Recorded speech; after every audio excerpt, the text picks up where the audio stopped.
welcome to Take What Yours podcast. I'm your host, Jack, and we've got a special guest. I'll let him introduce himself, brother. What's your name? My name is Finau Payne. I'm the owner here at Owenine Barbershop. Yep.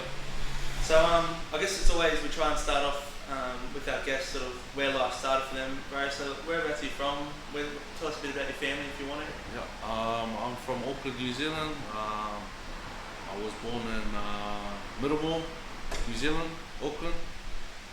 Grew up in Marosco and Mangere. Mum being from Mangere and my dad being from Marosco. And yeah, that's where I grew up. Yeah, 100%. So obviously, like you said, you own this beautiful barbershop. But I think it's important, I guess, for us, being in the background that we are, did sports ever play a part in your life? Like obviously over in NZ and stuff, like we've got Union over there, got League over there. Was that ever something that played a part in your life? Yeah. Sports was huge when I was growing up. It was kind of like a socializing thing with the boys. Yeah. I guess you had the group that was like socializing, and you had the boys that are actually trying to have a thing. Yeah. And then you had the boys in between that's like trying to socialize and have a crack at it. I think I was like in the middle, you know, trying to have a crack and like socializing with the boys. Yeah. Sports was huge growing up. So did you play League, Union growing up, both? I think growing up, when I first started, I think I started, I played 2 years playing League. Yeah. And then after that I played Union up until I was 16. Yeah. And then I started playing League when I was 16, and then I fell in love with League and never looked back at Union again. So growing up, like obviously, I mean, we have our Australian icons, but NZ has a special batch of players. Do you remember anyone sort of growing up that was sort of an icon to you, even if it is worldwide, but like even just for NZ? Growing up, like I said, I think I played most of my years playing Union. I was looking up to players like, I was a winger at the time, playing Union. So I looked up to like Doug Howlett, Jenna Lomu. Then I started playing Sena, looking up to Tana Umanga, Manono and that. Those are the players that I looked up to growing up. So growing up, like you said at the start, you were sort of, you know, might have been in part of those group that was sort of half trying to have a big, half trying to, you know, have that fun life. Was sort of being a professional something that was in your mind, sort of, or did it sort of at the end be like, oh, you know, I just prefer playing a game with my mates, jamming some boys, like? At first it was like, I just wanted to jam just to play with the boys. And then I did feel like I was getting a little bit better, and I was like, bro, I might actually, you know, make a living out of this. That was the dream, you know. I wanted to play NRL, wanted to be an All Black. Growing up in New Zealand, I think being an All Black's like pretty big because, you know, Union's like the thing back home in New Zealand. And I always wanted to be a professional sports player. So I guess it's important to ask, like, was there any rep teams or anything like that you made growing up, or? Growing up, no, not really. I feel like I was like a late bloomer growing up, like playing sports. I felt like I got a bit better towards like, you know, like my end of high school years is when I got better. So I didn't really play reps or anything, but when I finished high school, that's when I felt like I got a little crack when I came here. But not really growing up. I didn't play much reps or anything. Well, you touched on it. I guess it's the most important thing. Born in NZ, how did you end up here in Australia? I think we just moved here. I moved here with my mum and my siblings. My mum just wanted a fresh start, more opportunities here for our siblings, because in New Zealand growing up there's only like the Warriors. It's pretty hard to make that team because there's only the one team. And coming here, I think there's like 5 different teams here in Sydney. And I think that's why we moved here. Better opportunity, better lifestyle, more money here for mum too. I think that's why we made the move here. So how old were you when you moved here? I was 18, so I just finished school. So that's a pretty drastic sort of change. And did your dad stay over there? So my dad, he remarried in New Zealand, and I got 2 sisters in New Zealand. So he stayed there, and then I moved here with my old lady. So I guess we move here. Some boys, they feel no homesickness or anything, or some of them, you know, Yeah. They have lots of part of themselves. Where did you sort of find yourself? Like, it's a big culture shock. You're a young man at the time. Like, I think I was pretty lucky when I moved here. I had family here. We actually got a lot of family here in Australia. We were staying with family up in Glenfield. I had a cousin that was about my age. yeah. So I met a few boys through him. We were going to the church as well. Yeah. So I met a few boys through church. So I was pretty good, like pretty lucky. Yeah. Like able to build that, that family over family, yeah, 100%. So you got over here, you said there was maybe a bit more opportunities with footy. Yep. Did any of them sort of play out for you? Did you get any? Yeah. We moved here, we were staying with family, and then my mom managed to get a house of our own, and we were staying up here in Greenacre. Yeah. And we were staying across the local park there, this is Greenacre Tigers. And then I was working at the time, and I thought, oh bro, I'll just go have a run because the park's literally across the road, you know. And I went for a run there, played out the year. I think we just missed out on semis. And at the end of the season, I think my coach and the president of the club came up to me saying, we want you to go to a trial for the doggies, which was 20s. Yeah. And I think I was the only guy on my team that got picked. And I was like, oh bro, fuck, this is my chance, you know? Yeah. And then I went to the trial. I was playing half that year. Bro, I got to the trial and they put me as a prop, bro. Bro, so I was running off the back fence, bro. I was like, what the? I never done this before. And that trial didn't go well. And I think that was the last time I had like a proper prep. Yeah. So, I mean, you know, unreal opportunity still. Yeah. But like you said, you were working. What were you doing at the time then? At the time, I was doing a bit of container work. Yeah. And I think while I was playing, I got into a barbershop. Yeah. I went for a trial at a barbershop in the city at Culture Kings. Yeah. I got the gig, and then that's when I started barbering, bro. Yeah. Well, yeah. So that was going to be my next thing. Sort of was growing up, like, where did barbering sort of fit the situation? Were you just cutting the boys' hair, or was it sort of just one of those things? I think I started cutting on my little brothers. So I got 4 little brothers on my mom's side. My mom used to cut their hair just to save a bit of money. Bro, that's like 5 of us going to the barber shop, bro. It'd probably be like over $100 bucks, bro. That's back then. Probably now it's like $200 for all of us to go get a cut, bro. So that's how I started barbering. Just because mom was cutting the boys' hair, then I started cutting them. I started to enjoy it, and then I started cutting the boys at school, and then so kicked off from there, bro. When you were doing it, like you said, it was sort of just a means of survival, you know, trying to make mum's life easier. Was there sort of, you know, you started enjoying it? Was there a point that you were sort of, I don't know, trimming one of the boys' hair or something, and you sort of thought, oh, you know, like I could do this for a bit of money, you know, like I could. Yeah, but not like I wasn't looking at it like that's what I wanted to do. Like, you know, long time. When I was growing up, I wanted to be a builder. I like building things, and didn't end up doing that. Ended up doing barbering because I already knew how to cut hair. So I was like, oh, maybe I could make a living out of this. And So you get the job at Culture Kings. What was that like? It was tough, eh?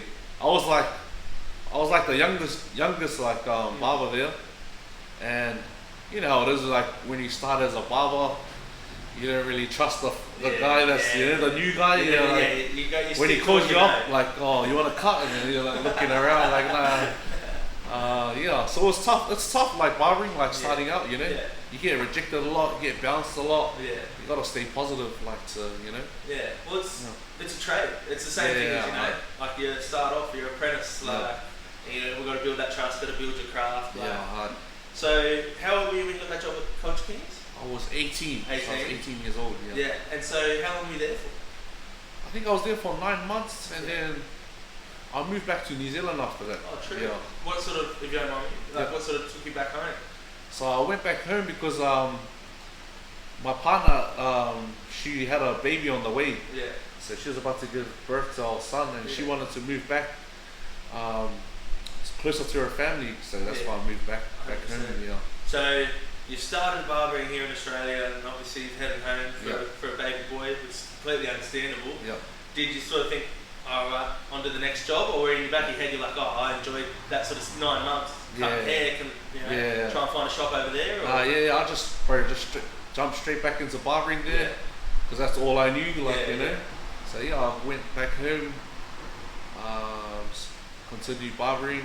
It's a bit tough back in New Zealand though, because haircuts are a lot cheaper there too, and it's like hard to make a living out of it. And it's hard because you're so passionate, but the money's not there. So then I was there for 2 years, and then me and my partner ended up coming back to Sydney. After that. Was that because of just sort of, means to survival again? Just Same reason first time? Where I think I was there, where I wasn't saving anything, where I had nothing in the savings. I think I was drinking every week there, bro.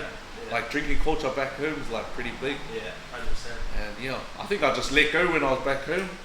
And that's sort of, I guess it's the same thing even like, because I'm not originally from Canberra or anything, like I've got my own home, and you sort of, it's like all rules sort of break. You go home, the calories you feel don't count, you start falling in the trap, I'll catch up with one of the boys, they're having a drink, then I have a drink, so then all of a sudden you do that, once every 2 days, then every day, and then but so you're over there barbering again, and you've had to come back here.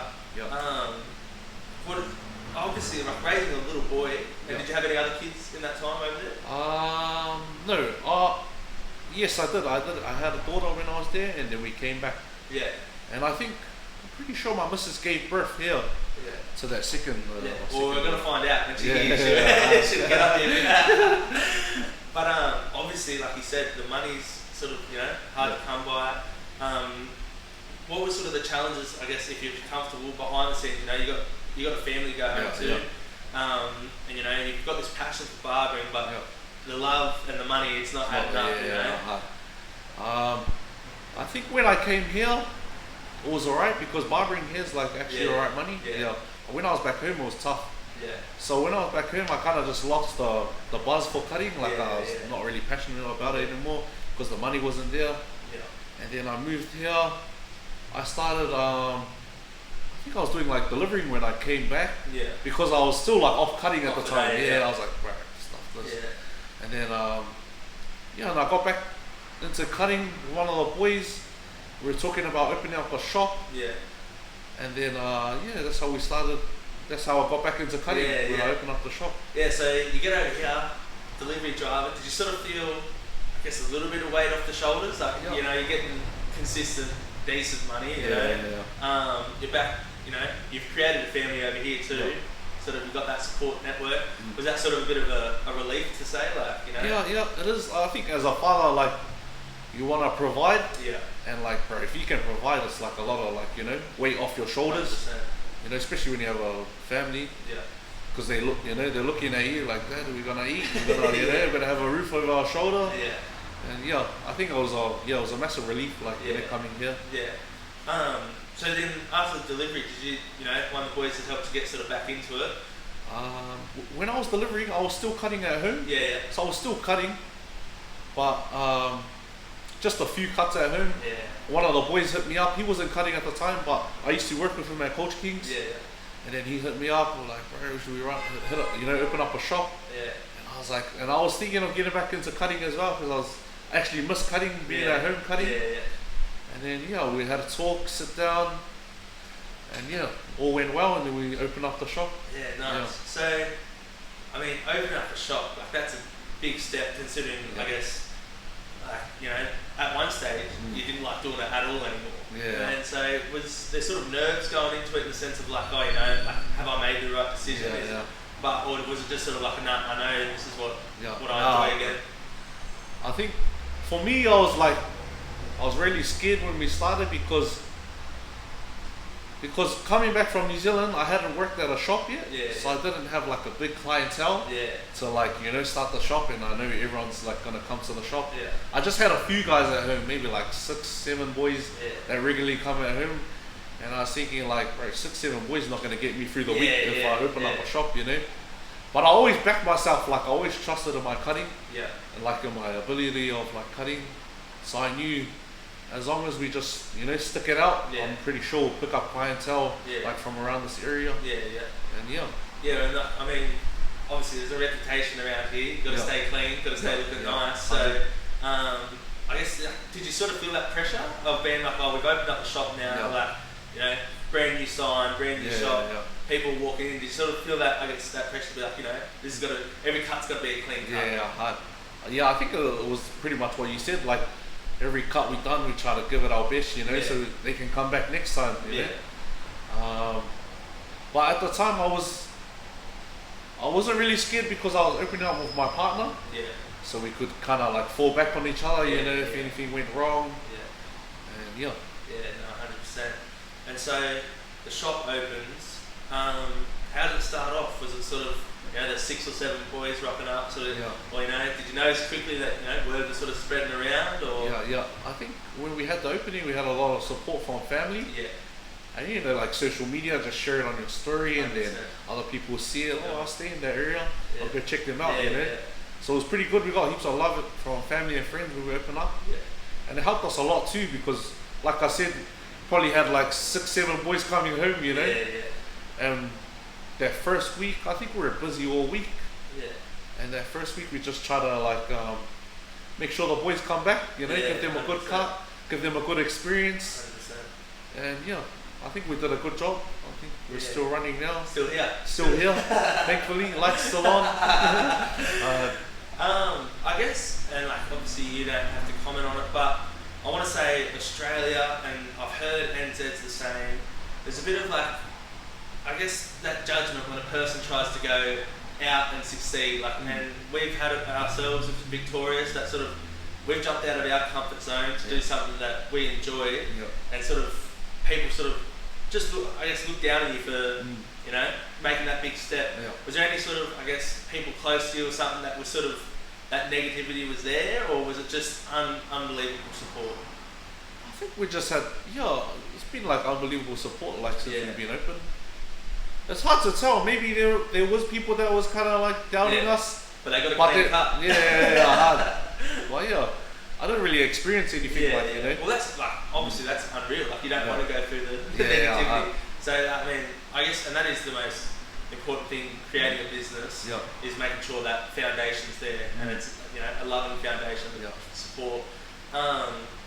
So when you jumped into the business, did you sort of, I guess, make sure you were ready, knowledgeable of the situation, or was it like, I love this, I need, you know, we can make money from it, let's just figure it out as we go?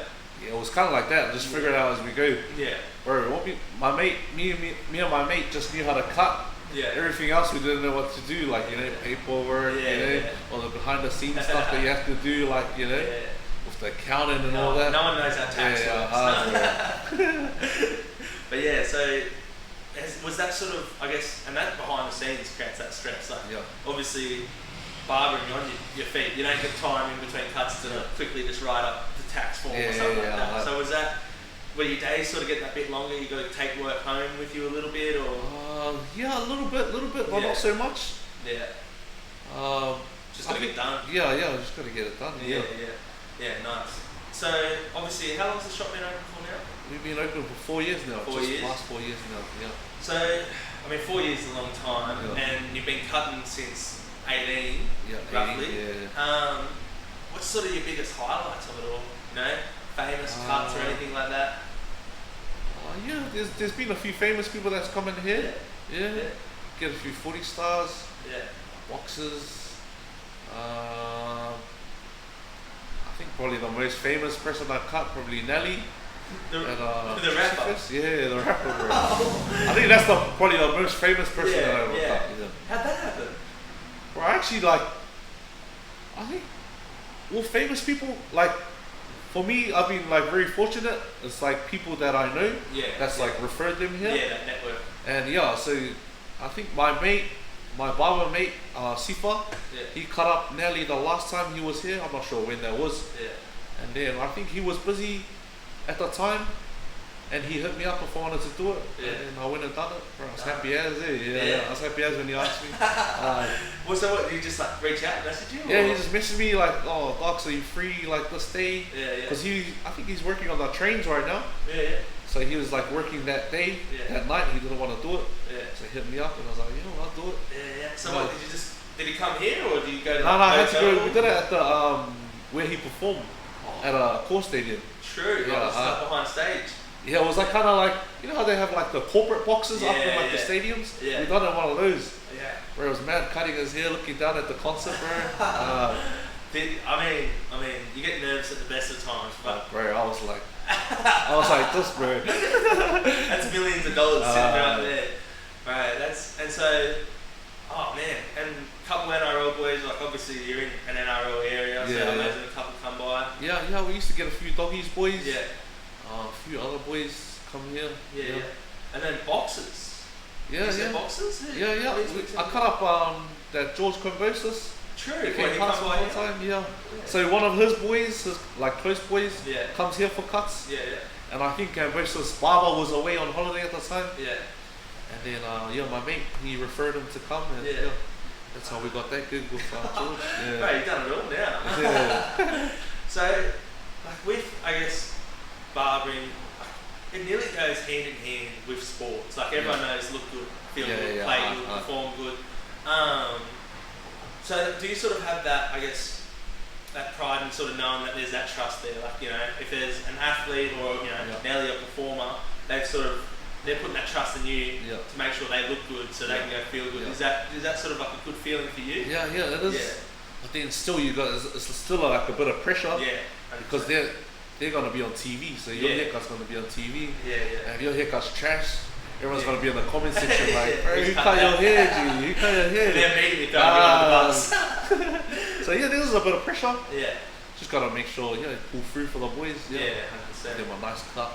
Yeah. Feel good on camera. That's it. Yeah. That's it. Well, because I mean, so many of the boys weekly they're getting cuts. They want to cut after their last training session. So by the time game day comes around, it's growing in that little bit. The fade looks nice, and so it just goes hand in hand. Yeah.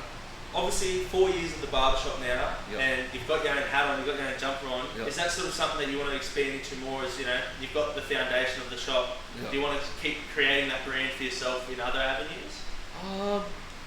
It's kind of yes and no. Like, I think I do. I just do it just for my clients. Yeah. It's not so much like a brand, but I just do it just show my love for the clients, for always coming in. And showing love to me, so I try to make some merch. I do like fashion, a little bit. Yeah. So I just do it because I love it, I do barbering because I love it. I make clothes because I love doing it, And that's the same thing too. Like, look good, feel good. You want the fresh fade, you want the fresh clothes. All the rest. So with that do you sort of see yourself, maybe going into that avenue of, create, line up the brand or something like that. Obviously not culture king spec or anything, but like if the clothes that people walking by nice, I might go in and buy that. You're sort of open to that. Yeah, maybe down the line, but I'm not like right now. Because I think I'm already full on with like barbering. But I do. It's something that I do want to do. Maybe down the line. It's just one of those things that have a crack at it. Have a crack. So I mean, we're here now in this moment. 4 years ago, the doors open. You had the open week and stuff like that. Did you ever think it was going to be like this? Did you ever think, To be honest, not, because when we opened in 2020, and that's when COVID started, bro. That was the worst time to start business, bro. So we were open for like 3 months, and then we were closed for like 3 months, bro. So what was that like, that battle? Bro, it was scary, bro. It was scary. Like still having to pay rent, bro. Bro, I was still cutting at home, even though it was illegal. But bro, I had to make a living, bro. I had to keep the lights on, bro. Bro, it was tough, bro. I give it up to everyone that was still, having to pay rent during COVID, Well, that's the thing. People think it's over now. But there's still business suffering. Like they're still playing catch up. It's like, people still get COVID and the rest, but the businesses that are still trying to catch up for the money, it's been hard. So bro, that's a credit to you and the guys here that were able to push through that. Was that sort of, I don't know, just me personally, I'm a big believer of, the world will tell me if I'm on the right track. You've opened the shop for 3 months and all of a sudden the world's shut down. Is that sort of the thing? We're like, whoa, what were we thinking, bro? Bro, at the time we were like, bro, and we were already locked in with a lease too. I think we were locked in for like 1 year or something. Yeah. It's only been 3 months, bro. We're already closed. Like, fuck, we still got like, another 9 months to like, try and survive. Try and survive, bro, till our lease is finished. Yeah. Bro, it was tough, bro. Yeah. Like mentally, it was tough, bro. 100%. Financially, it was tough, bro. Yeah. I'm just happy we got through it. Yeah. We're here now. I guess like for us, we grew up to that stage of like we were the kids, so like someone had to provide for us, we had to provide for ourselves. Yeah. But like you said, you're the man of the house, Yeah. sort of going home to your kids, your partner. Was that sort of, you're sitting there all day, you've got that pressure in you, and then you go and like you can sort of see the results there. Yeah. Was that sort of a draining thing to be like, as soon as I'm allowed to open those doors, I'm ripping in, like. But it was hard because I don't know if you remember, you had to be like, I think you had to be vaccinated to like double to open back up as well, bro. Like as a business. Yeah. And I didn't want to force it upon the boys, like Yeah. So I think we didn't open up straight away. We kind of waited till like the unvaccinated could go back to work. Because I don't want to force the boys to get vaccinated to come back to work. That's on them. Yeah, and that was just a big thing too. Like a lot of people were anti-vax, but also a lot of people were just wanted to have that time to see. I want to see what actually happens. People that are vaxxed. I support it, but like I want to see what the results are, sort of thing. So, and then I didn't even, I guess in my thing, like I wouldn't even think about that as a boss unless I'm in that thing of like I want to open the doors, but it's hard because you want to make money, you know. But you want to open up, and make money, but I'm not opening up the doors and I have no workers. It's tough, bro. Yeah. So, like you've made it here, and you didn't think it was necessarily going to be like this because of the rough start that you had. But you come here now. Every day, do you sort of look at it and sort of pinch yourself, think that this is a second home in a way? I still think about COVID. That's like we were down bad that time. I was like, I'm always grateful we walk in. We made it through that. We're here now, 4 years after. Still open. 100%. And still open now, and obviously you're so appreciative of the family and the community that helped you start it. Is that something that's so important to you to give back now? Like you're sort of a foundation now, 4 years. Like as a barbershop in any business, I think it's like 3 years is sort of, if you can crack that, you're doing well now. I think it's like 7 is your, a staple. Is it sort of now in your head, you're sort of like, I've got to give back a little bit, or I've just got to keep being here for the community? Guess we gotta just keep doing what we're doing now. Bro, we can't thank all the clients that come in here enough. Bro, because without the clients, bro, the lights will be off. That's bro, it, They're pretty much, what keeps the roof over our head, That's the thing, you can't just go walking down the street offering haircuts. Like, they've got to come here. If they don't come here, it's a tough life. So with that, I think, looking back, would have you been able to tell 18-year-old yourself, like would have you believed you? You've moved to Australia, and you come and tell him, future you says like you're going to own the shop 4 years, it's going to be ups and downs. Do you reckon he would have believed you? Would have that ever been in his mind at the time? No way. I thought I would just work for someone my whole life, bro, I wouldn't have thought I would open my own shop. I think my old man used to tell me, right, open up a shop. I was like, I can't do it. I can't do it, Well, now, like, looking back at it, I'm pretty happy, that I actually done it. And I think like it's always, you see the business podcasts and stuff, but I think it's, it's a good question to sort of have. If there's sort of one piece of advice you could give either, I guess you when you open the shop, or 18-year-old you when you move to the country or something like that, what would be that one piece of advice that you could sort of give them? Bro, back yourself, bro. Anything, bro. Back yourself. 10 toes down, bro. Back yourself. And never look back, bro. You look back, you're gonna end up falling back. 100%. That's my advice to young me. Nice, bro. Look, I think that's probably us, man. Obviously, you've got to open up the shop now. You've got to do a day's work. But thank you so much, brother, jumping on.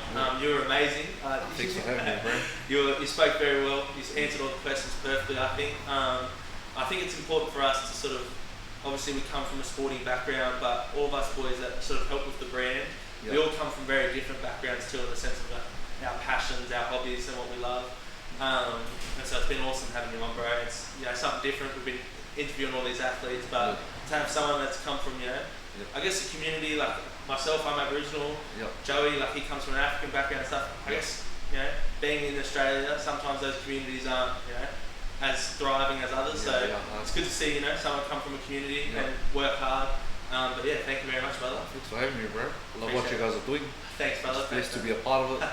Nah, bro, we'll stick around. We'll stick around. Boom. Cut. Shot, bro.